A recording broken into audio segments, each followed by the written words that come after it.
Alright, welcome back to another session, and let's see where we last left off.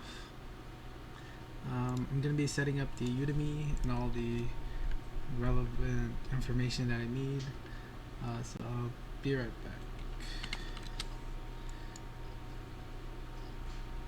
Projects you're opening contain compilation errors. So I think the reason behind that is because some of our C# scripts are incomplete.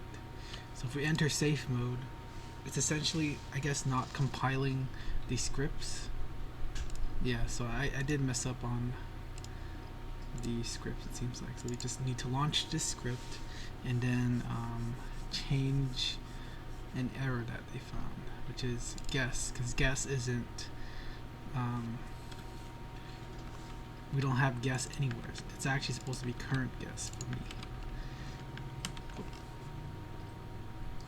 So now that should be saved, and should it go back?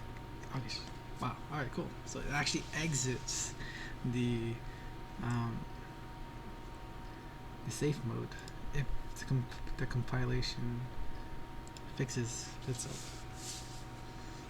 Alright, so this is what we have so far. I think I was doing a little bit more editing, which is fine, but we're also starting to work on this too.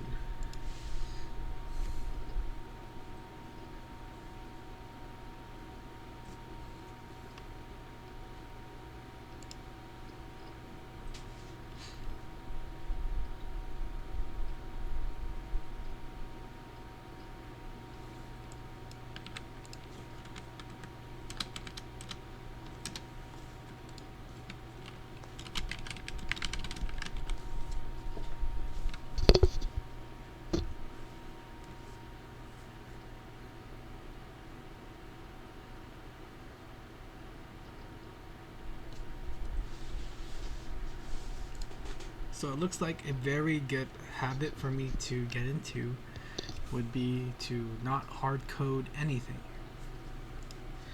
but only when necessary, I believe.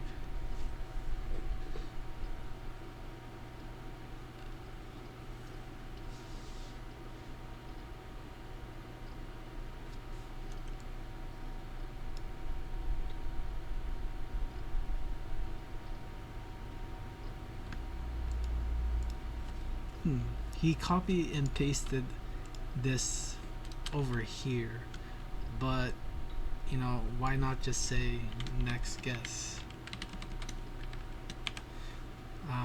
You know, it might not work in the, like, because the reason why he did that in the first place was to initialize the current guess, right? But if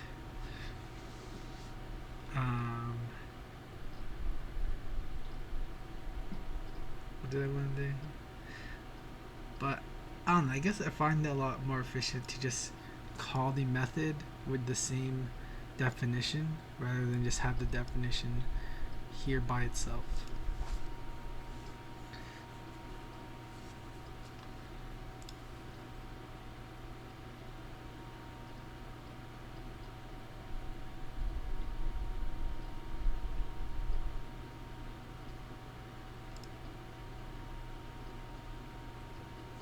Oh wait, it's actually supposed to be here.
I realize we don't really need the update, which makes sense since I guess ours is button driven, so it only do something when we press a button, whereas the update will do something every frame, and we don't want that to happen. We want to use we want to update values based on button presses. So now it looks like we're trying to update the text, so let's go and do that. So the guest text, set text, or our text equals current guess to string.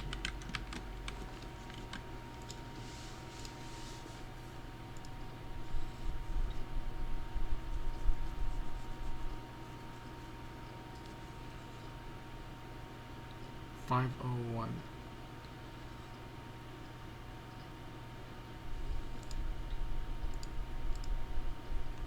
They have to challenge me again.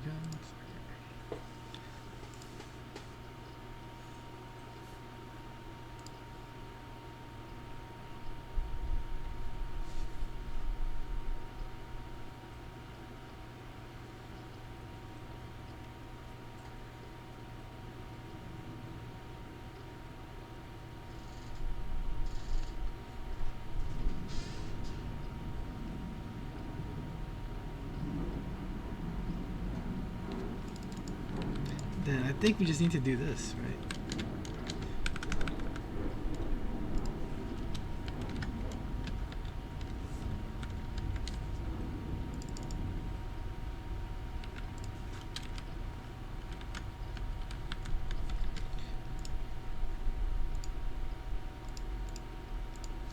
So this is just to make it have 500 instead of 501. It's nothing that important. It's not going to break the game, but just for the looks, the aesthetics. So now I think the game is complete. We just need to update the value every time we, or update the text every time we calculate a new guess. So let's see if it works.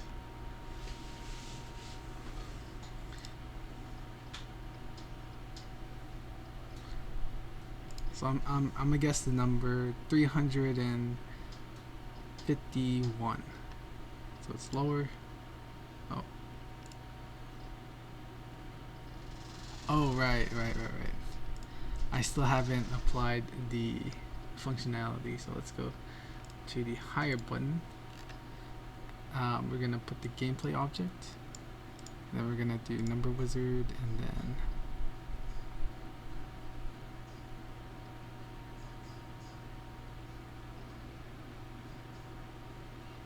it doesn't seem to have it for some odd reason. Wonder why.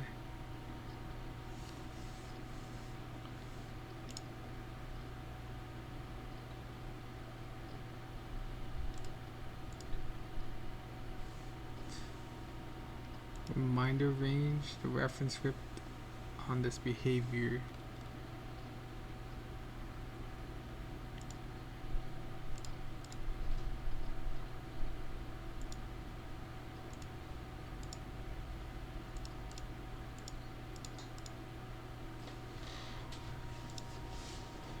Then the reference script.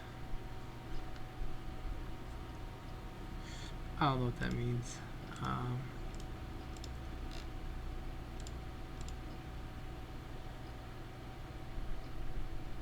Oh, I wonder why it doesn't show up. Did I import the right? Oh, you know, it's UI. Yeah.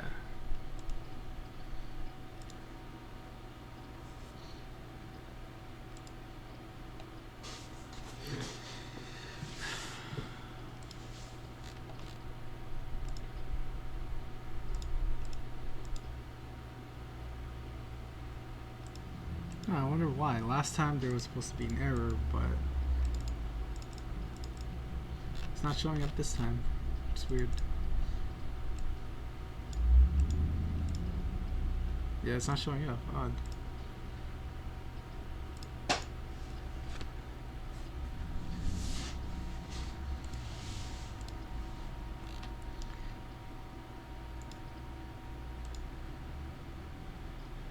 So something happened. I'm not sure what this is. The associated script. Oh, you can just remove the component. I don't think that's really doing anything. So we don't have any issues yet. For some odd reason, I still can't access these methods. What? We need to make them public? I think by default it should be public.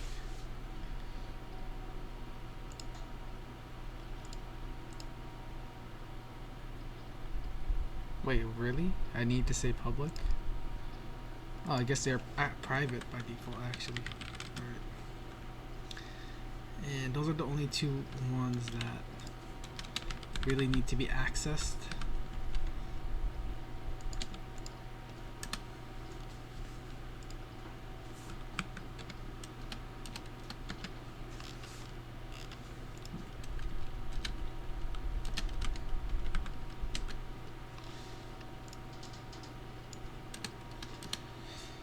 Alright, so now we need to do Number Wizard.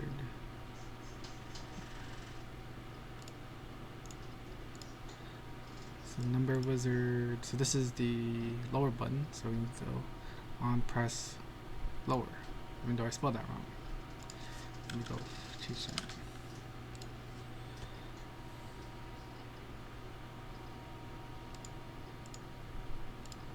Cool. Then on press higher. Now I think the game should work. Alright, so I'm gonna think of a number, let's say 631.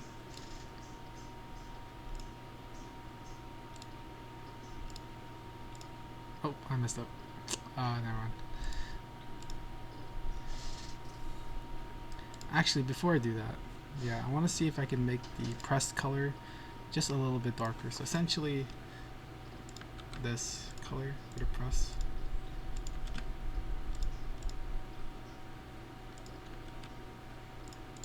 Essentially.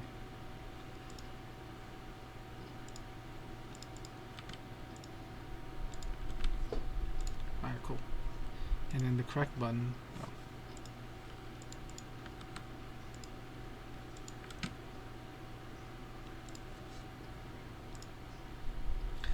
So I'm gonna guess the number 532.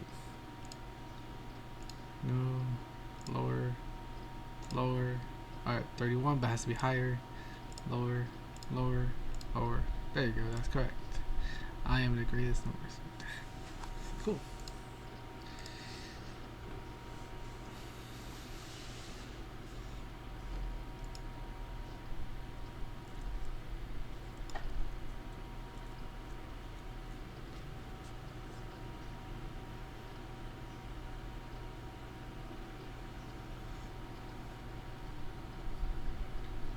Yeah, I'm really liking these challenges. It kind of forces you to review or reflect what they recently teach you, and it's a good challenge to remember what they said and like learn from it. Set the onClick function to.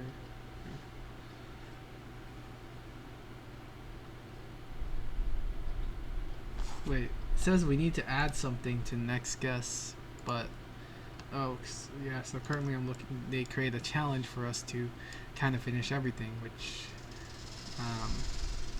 yeah, so they said to do something with next guess, but I wonder what that will be, considering this works as like works fine. You don't need to add anything, I don't think, but we'll see.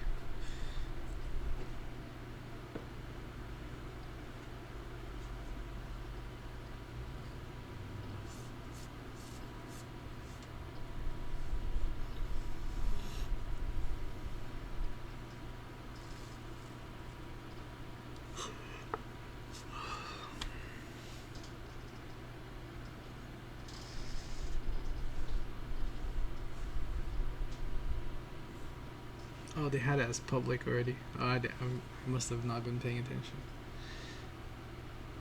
But now I know.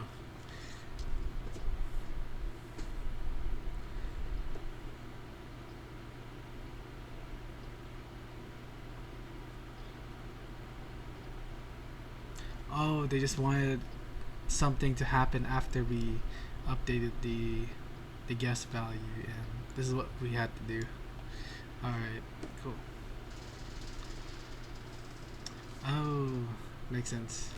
So he made it a lot more efficient in such that he did it in the, instead of updating every button press, or I mean, technically it does that either ways, but like we saved the code space by reducing the line by 1, which might not make a big difference, but I guess for efficiency, I think it'd be nice to have, like putting it here rather than having it separate, because I guess I had to consider like both of these are kind of the same, so might as well place it in the next guess to make it better. And I just realized we could also remove this one too, considering it does that as well. That's cool. I like that.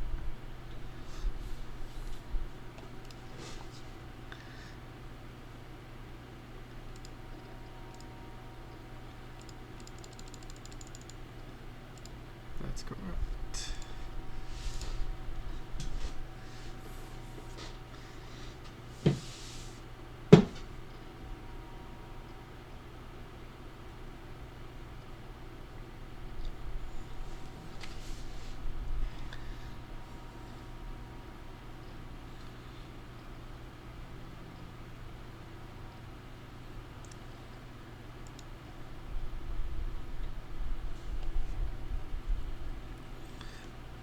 Using random.range.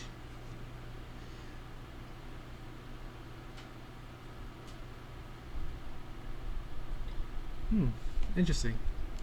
So this time around, we're going to be using the random class, so that instead of doing the mathematical of, or the calculations of finding the half and then kind of doing something like similar to like a binary search,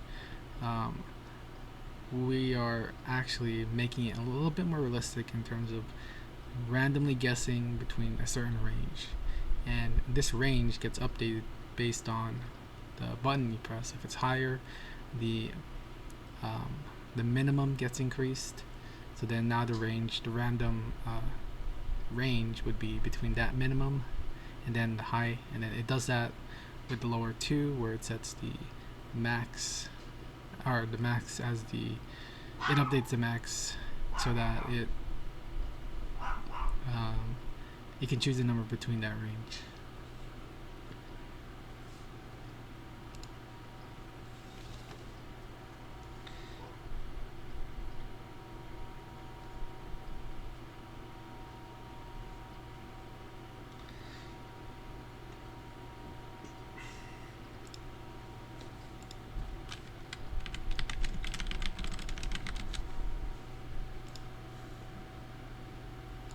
So the random.range,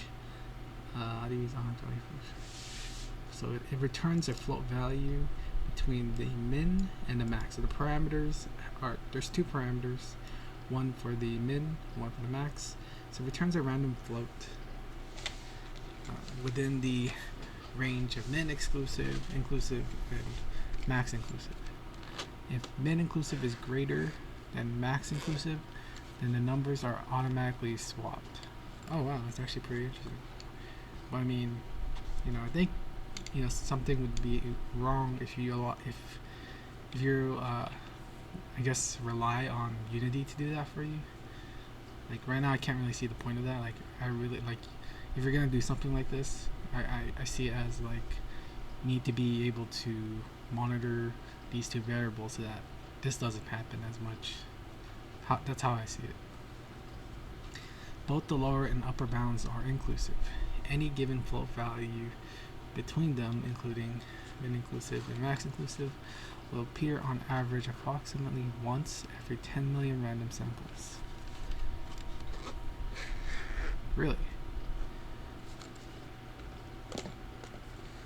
Any given float,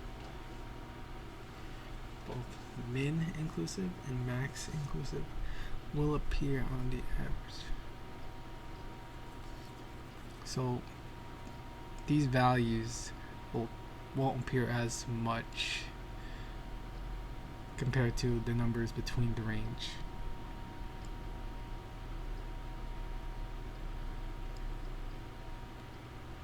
So how do we use it? See random for details. So we might need to include a namespace, this random namespace, but unless we already include it by default. Yeah, we do. So this one, I think, means that it imports all the methods of Unity engine, so that also includes the random. So let's see how we use it. Here it is, random.range between these two values, and then a float, so they're both float type. Alright, cool. Before I pause the Udemy videos, let's see if I can try to figure it out myself, just for the learning aspect of it. So I guess we do need to initialize the random, or actually no, we don't. Sorry, we don't need to initialize the random because we just call the method between it, and it returns an integer between that range. So for example, I guess instead of saying this, we could say current guess equals random dot, is it called random?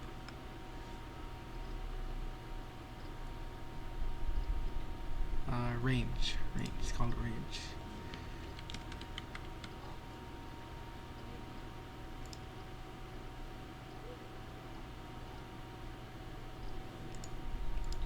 So it's random.range, and then between the min and the max.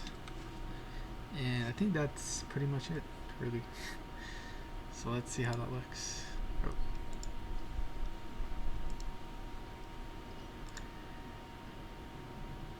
Don't mind the background.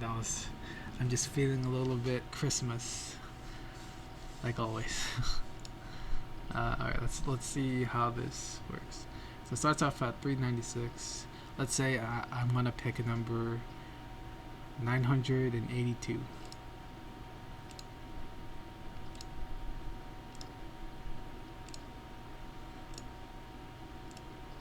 Oh, yep, that's right.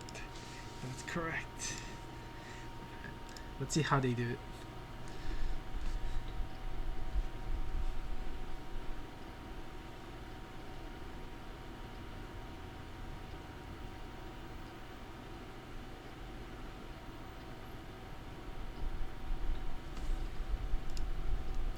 Oh wow. So important note.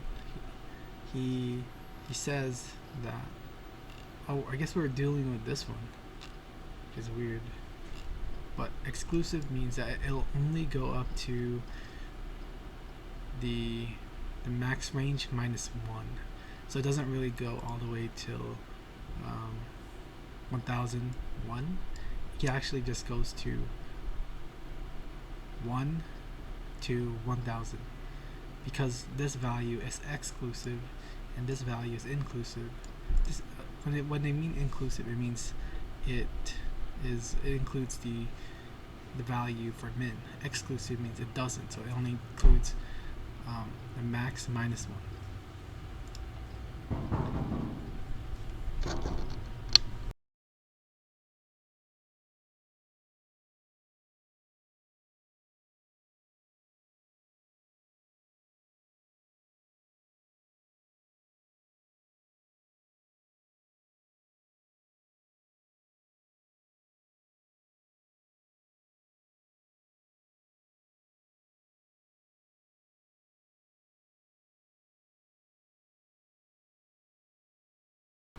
Yeah, this Udemy course is pretty good.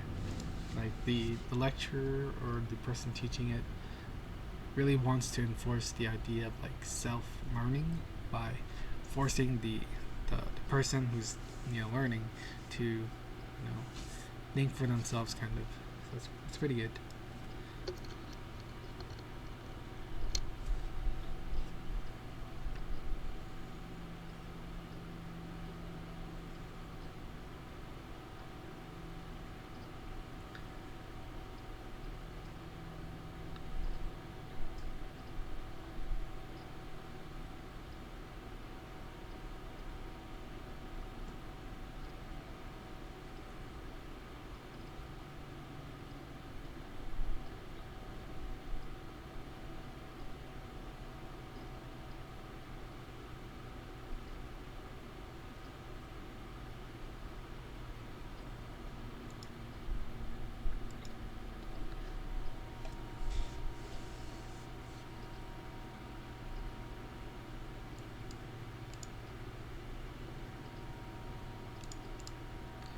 Alright, so here's another challenge. So use the random range to make random guess between the max and the min. We did that. Bonus point, refactor our guess calculator code to only one place. So yeah, they did it differently. It was I think I kind of explained it, where like placing everything in the next guess method, because it was the same throughout different methods. So I thought might as well try to put it into like one method, since we're kind of reusing the same code.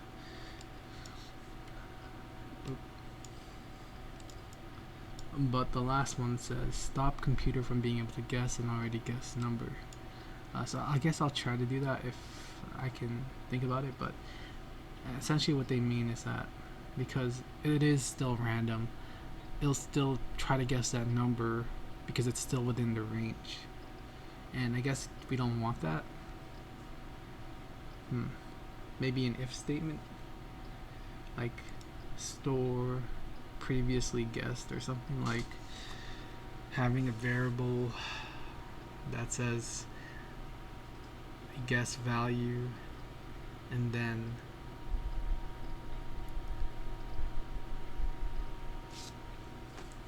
alright, let me think about it actually. So if the current guess is not what we had, and we said it's higher,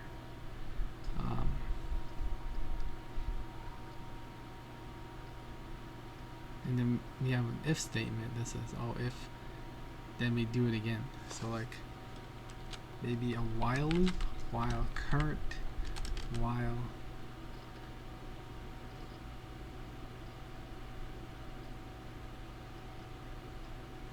I guess previous guess. This might not be the right answer, but you know, it's fine. So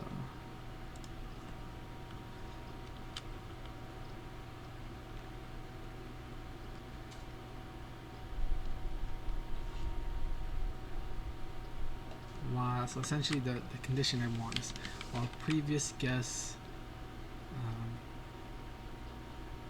does not equal current guess, right?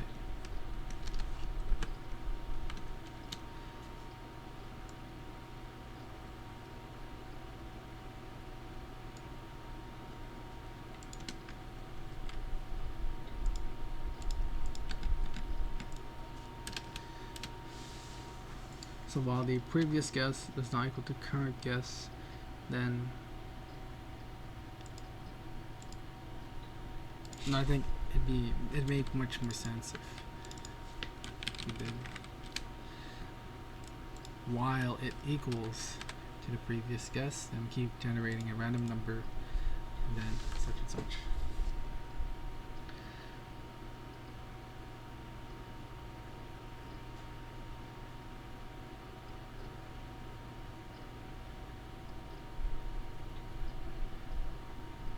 So then the next question is, where would we want to update previous guess? Because if we can't do it within the while loop, then it'll be an infinite loop. So let's initialize previous guess to 0. So we gotta initialize the previous guess equals 0. And then it goes to next guess, in which case if it's not, so while, you know, no, wait, I'll probably continue this next time. Alright, so next time we'll try to work on that logic. Right now I guess I'm kinda out of it. Alright, I'm gonna catch you guys later. Peace.